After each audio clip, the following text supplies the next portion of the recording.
This is Simple Hands by the Brothers Grimm. Once a king lived happily with his daughter, who was his only child. Then all of a sudden she gave birth to a baby, and no one knew who the father was. For a long time the king didn't know what to do. At last he ordered the princess to take the child and go to the church. Once there, a lemon was to be placed in the hands of a child, and the boy was to walk about and offer it to a man. As soon as the boy stopped and chose the man, they would know that he was the child's father, and he would be declared the princess's husband. Everything was arranged accordingly, and the king also gave orders only to allow high-born people into the church. However, there was a crooked little hunchback living in the city who was not particularly smart and was therefore called Simple Hands. Well, he managed to push his way into the church among the others without being noticed. And when the child offered the lemon, he handed it to Simple Hands.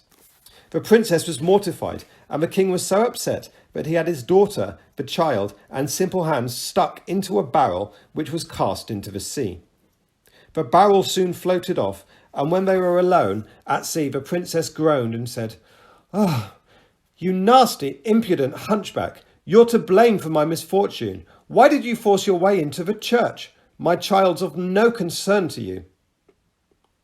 "That's not true," said Simple Hands. "He does concern me, because I once made a wish that you will have a child, and whatever I wish comes true." "Well, if that's the case, wish us something to eat." "That's easily done," replied Simple Hands, and he wished for a dish full of potatoes. The princess would have liked to have had something better. Nevertheless, she was so hungry that she joined him in eating the potatoes, and after they'd satisfied their hunger, Simple Hands said, "Now I'll wish us a beautiful ship." No sooner had he said this than they were sitting on a splendid ship that contained more than enough to fulfill their desires. The helmsman guided the ship straight towards land, and when they were ashore, Simple Hands said, "Now I want a castle over there."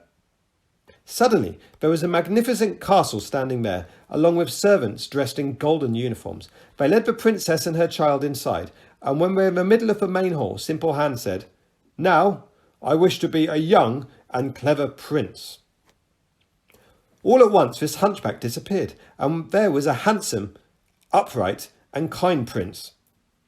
Indeed, the princess took such a great liking to him that she became his wife. For a long time they lived happily together, and then one day the old king went out riding, lost his way, and arrived at their castle. He was puzzled because he had never seen it before, and he decided to enter. The princess recognized her father immediately, but he did not recognize her, for he thought that she had drowned in the sea a long time ago.